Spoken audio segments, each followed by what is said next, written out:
Hello everyone. तो आज हम आ गए हैं सॉफ्ट स्किल के चैप्टर नंबर सेकंड में, जिसका नाम है लिसनिंग एंड स्पीकिंग स्किल। आज हम बोलना भी सीखेंगे और सुनना भी सीखेंगे। तो ये करंट सिलेबस AKTU का जो BAS यानी बी सीरीज़ जो चली है, ठीक है। इसके पहले K सीरीज़ चलती थी। तो K सीरीज़ और B सीरीज़ में बहुत ज़्यादा डिफरेंस है। और BAS 105 यानी फर्स्ट सेमेस्टर और BAS 205 यानी सेकेंड सेमेस्टर, और सब्जेक्ट का नेम सॉफ्ट स्किल है।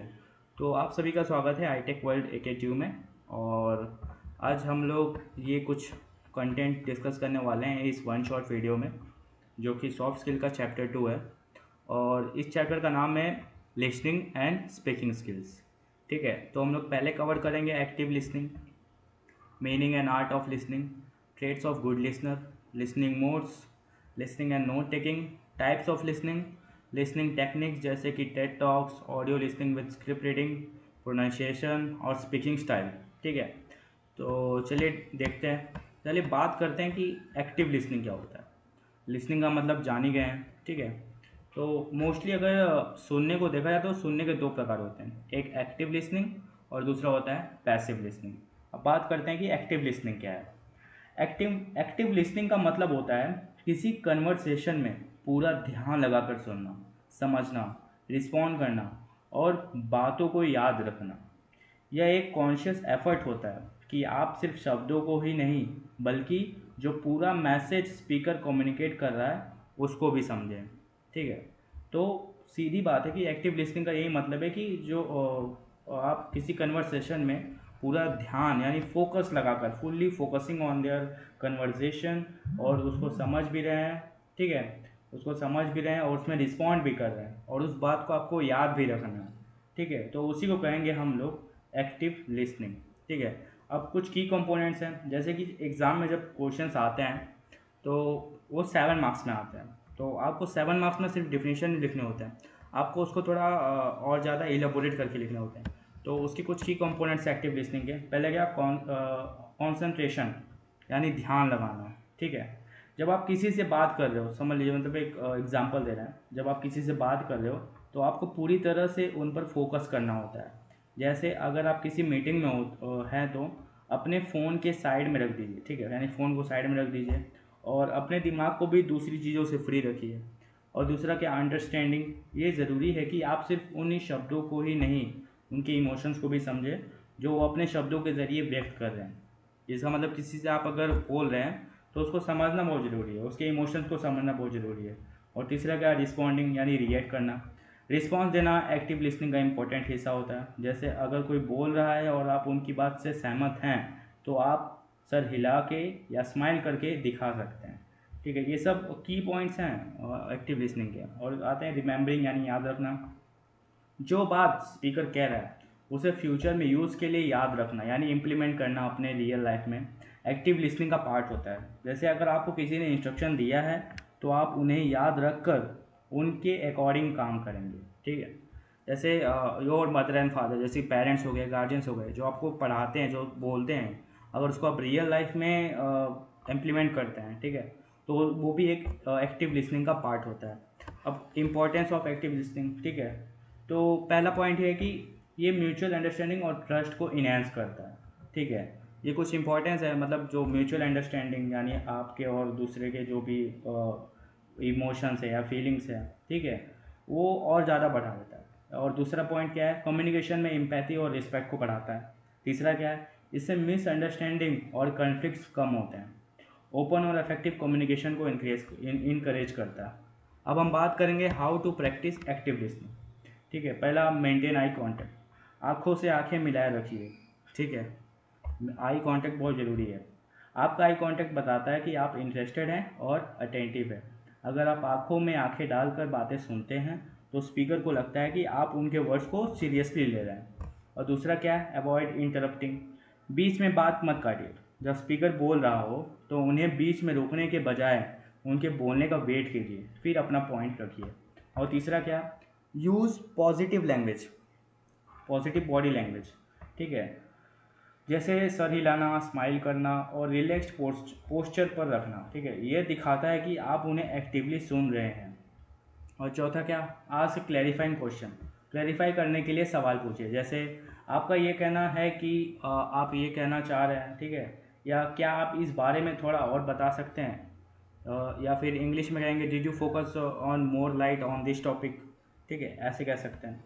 और ठीक फिर क्या, पैराफ्रेज, उनके शब्दों को अपने वर्ड्स में समराइज़ करना। जैसे तो आप ये कह रहे थे, मतलब आप ये कहना चाहते थे कि आप ये बताना चाह रहे थे, ठीक है। अब इसे एग्जांपल देखते हैं। जैसे एक्टिव लिसनिंग कुछ एग्जांपल हैं। सोच लीजिए कि आप एक टीम मीटिंग में हैं, ठीक है, और आपको एक्टिव लिसनर बनना है।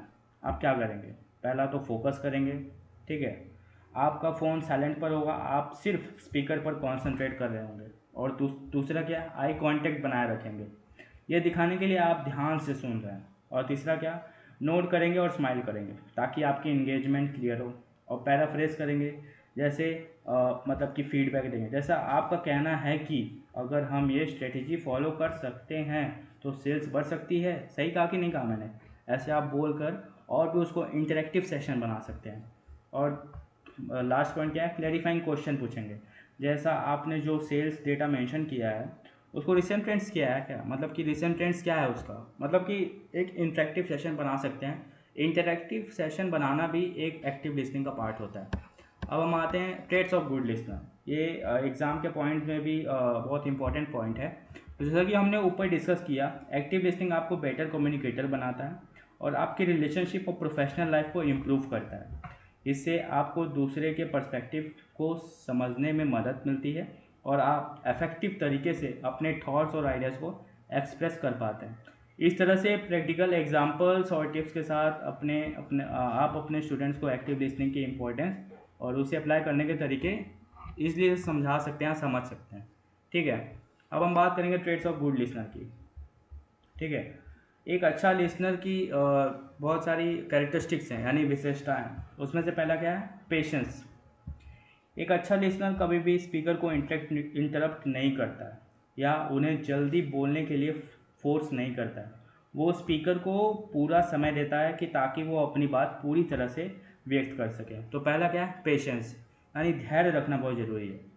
ये नहीं कि बीच में खड़े होकर बोलने लगे, पहले उसको पूरी बात अपनी रख लेने दीजिए, फिर आप लास्ट में रखेंगे सर ऐसी बात, अपना फीडबैक देंगे, ठीक है। एग्जाम्पल की बात करेंगे, अगर किसी फ्रेंड को अपनी प्रॉब्लम शेयर करनी है, ठीक है, तो आप बिना बीच में बोले पूरी तरह सुनेंगे और उन्हें जल्दी नहीं करेंगे, मतलब कि जल्दी जल्दी बता भाई टाइम नहीं, ठीक है, इंटरप्ट नहीं करना। इंटरप्ट से एक मिसअंडरस्टैंडिंग पैदा हो जाती है, ठीक है। अब दूसरी बात करेंगे एम्पैथी, यानी संवेदना। वो स्पीकर की फीलिंग्स और पर्सपेक्टिव्स को समझने की कोशिश करते हैं, जैसे कि अपने आप को उनकी जगह पर रख कर सोचना, ठीक है। एम्पैथी बहुत ज़रूरी चीज़ है कि अगर आप उस जगह पर होते तो आप क्या करते। एग्जाम्पल की बात करेंगे, अगर कोई अपने एग्ज़ाम्स को स्ट्रेस के बारे में बात कर रहा है तो आप उनकी जगह खुद को रख कर सोचेंगे और समझने की कोशिश करेंगे कि वो कैसा फील कर रहा है। अब हम बात करेंगे ओपन माइंडनेस, यानी खुले मन से सुनना। अच्छा लिसनर नई आइडियाज़ और पर्सपेक्टिव्स को खुले मन से सुनता है, चाहे वो उनके अपने बिलीव्स या ओपिनियन से अलग ही क्यों ना हो। एग्जाम्पल की बात करें तो कोई आपको एक अलग कल्चर या ट्रेडिशन के बारे में बता रहा है, तो आप बिना किसी बहस के सुनेंगे और समझने की कोशिश करेंगे। अब नॉन जजमेंटल एटीट्यूड, ठीक है, ये भी जरूरी है। वो बिना एग्जप्शन बनाए या जजमेंट पास किए सुनते हैं, जिससे एक सेफ इन्वायरमेंट बनता है जहां ओपन कम्युनिकेशन हो सकता है। पांचवा क्या, अटेंटिवनेस। अच्छा लिसनर पूरी तरह स्पीकर पर फोकस करते हैं, डिस्ट्रैक्शन से दूर रहते हैं और आंखों से आंखों का कांटेक्ट बनाए रखते हैं ताकि वो एक्टिवली इंगेज लगे। और छठवा क्या, प्रोवाइडिंग फीडबैक, ठीक है। प्रोवाइडिंग फीडबैक एक कंस्ट्रक्टिव फीडबैक देता है और अपनी अंडरस्टैंडिंग दिखाने के लिए सर हिलाते हैं, समराइज़ करते हैं और क्वेश्चन पूछते हैं, ठीक है। मतलब कि तो आपका ये कहना था, आप ये बोलना चाह रहे थे क्या। तो सातवां पॉइंट क्या है, रिस्पेक्टिव साइलेंस। छठवा देखेंगे, सातवां देखेंगे जेन्युइन इंटरेस्ट, यानी सच्चा इंटरेस्ट दिखाना। वो दिखाते हैं कि उन्हें वाकई इंटरेस्ट है स्पीकर की बातें में और इंकरेज करते हैं कि स्पीकर कंटिन्यू करे, जैसे वर्बल और नॉन वर्बल कॉसेज, जैसे स्माइल, हेड नोट देना, ठीक है। और रिस्पेक्टफुल साइलेंस, यानी सम्मान के साथ चुप्पी। वो समझते हैं कि साइलेंस भी वैल्यूबल है, ठीक है, और स्पीकर को टाइम देते हैं कि वो सोच सके और अपनी बात को पूरी तरह व्यक्त कर सके। देखिए, अगर कोई स्पीकर बोल रहा है, ठीक है, तो लिसनर्स के ये सब अच्छे अच्छे लिसनर, आपने एक थॉट सुना ही होगा, a good listener become a good speaker, ठीक है। अगर कोई स्पीकर बोल रहा है तो लिसनर के ये सारे पॉइंट्स, ठीक है। हालांकि सॉफ्ट स्किल में से एक स्किल ये भी होता है कि अच्छे से सुनना किसी बातों को। अगर आप किसी बातों को अच्छे से सुनेंगे तो आप अच्छे से सर्वाइव कर पाएंगे। आईटी सेक्टर या इंजीनियरिंग सेक्टर में अच्छे से सुनना बहुत ज़्यादा इम्पोर्टेंट पॉइंट होता है, ठीक है। अब हम आगे की बात करेंगे तो आएगा हमारा नेक्स्ट पॉइंट, लिसनिंग मोड्स, ठीक है। लिसनिंग मोड्स की बात करेंगे तो पहला हमारा कॉम्प्रिहेंसिव लिसनिंग, यानी समग्र सुनना। ये पहला है कॉम्प्रिहेंसिव लिसनिंग। ये मोड का मेन फोकस मैसेज के कंटेंट को समझना पर होता है, ठीक है। इसमें आप इंफॉर्मेशन गैदर करते हैं, आइडियाज़ को कॉम्प्रिहेंड करते हैं और नॉलेज रिटेन करते हैं। एग्जाम्पल की बात करें, जब आप एक लेक्चर या किसी प्रेजेंटेशन को सुन रहे होते हैं तो आपका गोल होता है उसके उसके कंटेंट को समझना और याद रखना। दूसरा आता है हमारा इवेल्युएटिव लिसनिंग, ठीक है, यानी मूल्यांकन सुनना। इस मोड में आप स्पीकर के मैसेज को क्रिटिकली एनालाइज और इवेल्युएट करते हैं ताकि आप कोई ओपिनियन बना सकें या डिसीजन ले सकें। यह केयरफुल अटेंशन मांगता है उन डिटेल्स, आर्ग्यूमेंट्स और एविडेंस पर जो प्रेजेंट किया गया है, ठीक है। एग्जाम्पल की बात करें, जब आप एक डिबेट या इंटरव्यू सुनते हैं तो आप सब पॉइंट्स को एनालाइज करते हैं और फिर डिसाइड करते हैं कि कौन सा पॉइंट ज़्यादा स्ट्रॉन्ग है। एप्रिसिएटिव लिसनिंग, ठीक है, यानी सराहना। यह मोड उन कॉन्टेक्ट से एन्जॉयमेंट या एस्थेटिक एप्रिसिएशन के लिए होता है, जैसे म्यूजिक, स्पीच या स्टोरी सुनना। इसका फोकस प्लेजर पर होता है जो आपको सुनने एक्सपीरियंस से मिलता है। एम्पैथेटिक यानी संवेदनशील सुनना। इस मोड में आप स्पीकर की इमोशन, फीलिंग्स और पर्सपेक्टिव को समझने की कोशिश करते हैं। यह मोड इमोशनल सपोर्ट प्रोवाइड करने और स्पीकर के साथ ट्रस्ट और रैपर्ट बिल्ड करने में मदद करता है। पांचवा क्या आता है, डिस्क्रिमिनेटिव लिसनिंग। यह लिसनिंग का सबसे बेसिक फॉर्म है, डिस्क्रिमिनेटिव लिसनिंग, ठीक है। जो अलग अलग साउंड्स को डिस्टिंग्विश करने के लिए होता है और टोन जैसे पिच और वॉल्यूम जैसे क्यूज़ को पहचानता है।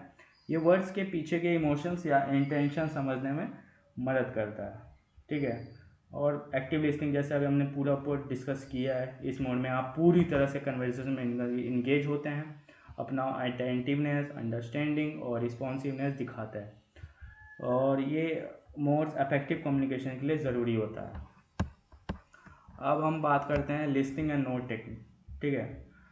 तो बात करेंगे अफेक्टिव लिसनिंग और नोट टेकिंग का मतलब होता है एक्टिवली प्रोसेस करना जो भी इंफॉर्मेशन आप सुन रहे हैं और सिर्फ ज़रूरी पॉइंट्स को कैप्चर करना बिना कुछ वर्ड बाय वर्ड, मतलब ज़रूरी पॉइंट्स को कैप्चर करना बिना सब कुछ, ठीक है, जैसे वर्ड बाय वर्ड लाइन, ठीक है। अब हम बात करेंगे, एक एग्जांपल की बात करते हैं, जैसे एक लेक्चर में आप सब कुछ वर्बेटिम नहीं लिखते, बल्कि मतलब डिक्टो एकदम सेम टू सेम नहीं लिखते हैं, ठीक है। जैसे बल्कि कीवर्ड्स, की फ्रेजेस और समराइज को जॉट डाउन करते हैं ताकि इंपॉर्टेंट कॉन्सेप्ट्स इफेक्टिवली रिटेन किए जा सके, ठीक है। जैसे लेक्चर चलता रहता है, जो पॉइंट्स आपको समझ में आते हैं वो आप अपने वर्ड्स में लिखते हैं। ऐसा नहीं, अगर टीचर बोल रहा है एकदम डिक्टो कि helps in retaining and recalling important information, तो आप इसको एकदम एज इट इज़ नहीं लिख पाएंगे। आपको जैसा आपने दिमाग में लिख पाएंगे आप वैसे उसको लिख पाएंगे। जैसे आप एग्ज़ाम में कभी भी एग्जैक्ट नहीं लिख पाते हैं, ज़रूरी नहीं होता है, कभी कभी अपने ओन वर्ड्स में बना के आंसर्स लिखते हैं, ठीक है। अब हम बात करते हैं इंपॉर्टेंस ऑफ नोट टेकिंग, ठीक है। पहला है रिटेनिंग इन्फॉर्मेशन। नोट टेकिंग आपको इंपॉर्टेंट इन्फॉर्मेशन याद रखने और रिकॉल करने में मदद करता है। दूसरा है डीप अंडरस्टैंडिंग। यह आपको मटेरियल के साथ ज़्यादा इंगेज होने और उसके अच्छे से समझने में मदद करता है। तीसरा है reviewing and revising. Future exam या किसी भी यूज़ के लिए रिव्यू और रिवाइज करने में हेल्पफुल होता है, ठीक है। अब कुछ स्ट्रेटजीज़ हैं नोट टेकिंग की। पहला क्या, identify main ideas. Main concepts और पॉइंट्स को पहचानें और उनको लिखें। दूसरा क्या है, use abbreviations and symbols. Shortcut जैसे एब्रीविएशन और सिंबल का यूज़ करें ताकि टाइम बचे। जैसे कि बीटेक को क्या लिखते हैं, B.TECH, ठीक है। CSE को क्या लिखेंगे, मतलब कंप्यूटर साइंस इंजीनियरिंग को शॉर्ट फॉर्म में लिखते हैं CSE, और AML को आर्टिफिशियल इंटेलिजेंस और मशीन लर्निंग। तो जितने एब्रीविएशंस आप लिखेंगे आपको उतना ही टाइम आपको कम लगेगा, ठीक है। और क्या हाईलाइट की पॉइंट्स को हाईलाइट करिए, हाईलाइटर लेके, जैसे बुलेट पॉइंट से कर दें या फिर अंडरलाइन कर दें, नहीं तो एस्टेरिस्क के साथ हाईलाइट करें। ऑर्गेनाइज नोट्स क्लियरली, नोट्स को हेडिंग, सब हेडिंग और इंडेंटेशन के साथ क्लियरली ऑर्गेनाइज करें। ठीक है। रिव्यू एंड रिवाइज, नोट्स को लिखने के बाद एक बार उसको अच्छे से पढ़ें। ठीक है।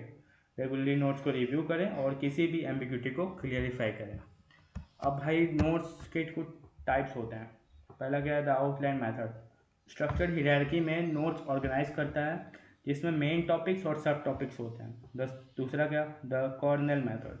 पेज को क्यूज, नोट्स और समराइज के सेक्शन में डिवाइड करता है ताकि रिटेंटेशन बढ़ सके। तीसरा क्या है, द मैपिंग मेथड। डायग्राम का यूज़ करके, जैसे फ्लो चार्ट वगैरह, ठीक है, आप जानते होंगे फ्लो चार्ट बनाना, डायग्राम बनाना। ठीक है। और तीसरा क्या है, चार्टिंग मेथड। टेबल का यूज़ करके, जैसे जब डिफरेंस लिखते हैं तो डिवाइड करके हमेशा लिखते हैं। ठीक है। और तो क्या है, सेंटेंस मेथड। हर पॉइंट को एक सेपरेट सेंटेंस के रूप में लिखता है, जैसे ब्रैकेट में लिख दिया। ठीक है। अब टाइप्स ऑफ लिसनिंग आ गए हम लोग, कि लिसनिंग के टाइप्स कितने होते हैं। यहाँ तो कई टाइप्स दिए हैं, हालांकि हमने ऊपर दो ही डिस्कस किया था, active listening and passive listening. जैसे यहाँ देखा जाए, एक्टिव लिसनिंग है, पैसिव लिसनिंग है, रिफ्लेक्टिव है, क्रिटिकल है, अप्रिशिएटिव है, इंफॉर्मेटिव है। चलिए एक एक करके समझते हैं। एक्टिव लिसनिंग ऊपर अच्छे से समझ चुके हैं, अब हम बात करते हैं पैसिव लिसनिंग की। ठीक है। पैसिव लिसनिंग बहुत किया जाए तो निष्क्रिय सुनना, यानी बात किया जाए तो बिना एक्टिवली इंगेज किए या रिस्पॉन्ड किए सुनना। लिसनर मैसेज को सुनता है लेकिन शायद पूरी तरह से प्रोसेस या इंटरेक्ट नहीं करता। बात करते हैं तो बैकग्राउंड इन्फॉर्मेशन या कैजुअल कन्वर्सेशन के लिए जहां डीप अंडरस्टैंडिंग की ज़रूरत नहीं होती है। एग्जाम्पल की बात करें, जब रेडियो ब्रॉडकास्ट सुनते वक्त जब आप दूसरे टास्क कर रहे होते हैं तो लिसनर इन्फॉर्मेशन को बिना पूरी अटेंशन दिए एब्जॉर्व करता है। दूसरा क्या, रिफ्लेक्टिव। ठीक है। प्रतिबिंब सुनना, स्पीकर का मैसेज पर रिफ्लेक्ट करना, पैराफ्रेजिंग या समराइजिंग करके दिखाना कि आप समझ रहे हैं और एम्पैथी दिखा रहा है। जैसे इसका यूज़ कहाँ होता है, रिपोर्ट बिल्डिंग करने में मदद करता है और इंश्योर करता है कि स्पीकर की इमोशन और इंटेंशन सही से समझी जा रही है। एग्जाम्पल की बात करें, जैसे काउंसलिंग सेशन में काउंसलर क्लाइंट ने जो कहा उसको रिफ्लेक्ट करता है ताकि अंडरस्टैंडिंग कंफर्म हो और उनके फीलिंग्स वैलिडेट हो सके। अब आता है क्रिटिकल, उसका नाम ही है क्रिटिकल लिसनिंग। ठीक है। मैसेज के कंटेंट को इवेल्युएट और एनालाइज करना ताकि उसकी क्रेडिबिलिटी, लॉजिक और रिलेवेंस को एसेंस किया जा सके। इसका यूज़ क्या है, जजमेंट और एनालिसिस की ज़रूरत वाले सिचुएशन में, जैसे एकेडमिक या प्रोफेशनल इवेल्युएशन। एग्जाम्पल की बात करें तो एक डिबेट या एकेडमिक डिस्कशन के दौरान स्पीकर के आर्ग्यूमेंट को लॉजिकल, कंसिस्टेंसी और एविडेंस के लिए एनालाइज करना। अब आता है पांचवा, अप्रिशिएटिव, यानी सराहना सुनना, इन्जॉयमेंट के लिए सुनना या मैसेज की एस्थेटिक को, जैसे म्यूज़िक हो गया, पोइट्री हो गया, जाकिर खान की पोइट्री हो गई, या एक वेल क्राफ्टेड स्पीच हो गया। ठीक है। म्यूज़िक टी सीरीज़ की, ठीक है, और इंग्लिश सॉन्ग्स वगैरह सुनना, ये अप्रिशिएटिव लिसनिंग हो गई। ठीक है। एक कॉन्सर्ट सुनना या एक पोइट्री रीडिंग अटेंड करना ताकि आर्टिस्टिक एक्सप्रेशन और क्रिएटिविटी को अप्रिशिएट किया जा सके। अब हमारा छठवा आता है इंफॉर्मेटिव लिसनिंग, जानकारी प्राप्त करने वाला सुनना, इन्फॉर्मेशन एक्वायर करना और नई नॉलेज सीखने के लिए सुनना, जैसे एजुकेशन, ट्रेनिंग और नई नॉलेज एक्वायर करने के लिए एसेंशियल है। एग्जाम्पल की बात करें तो लेक्चर अटेंड करना ताकि एक स्पेसिफिक टॉपिक के बारे में नॉलेज गेन की जा सके या एक ट्रेनिंग सेशन में नई स्किल सीखी जा सके। ठीक है।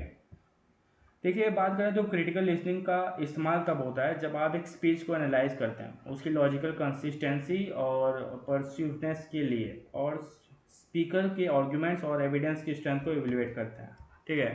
अब हम बात करते हैं listening technique using Ted talks. Ted talk को जानने से पहले और audio listening script reading, Ted talk की हिस्ट्री जान लेते हैं। तो टेड का जो फुल फॉर्म है वो है टेक्नोलॉजी, इंटरटेनमेंट एंड डिज़ाइन। ये एक नॉन प्रॉफिट ऑर्गेनाइजेशन है जो 1984 में शुरू हुई थी।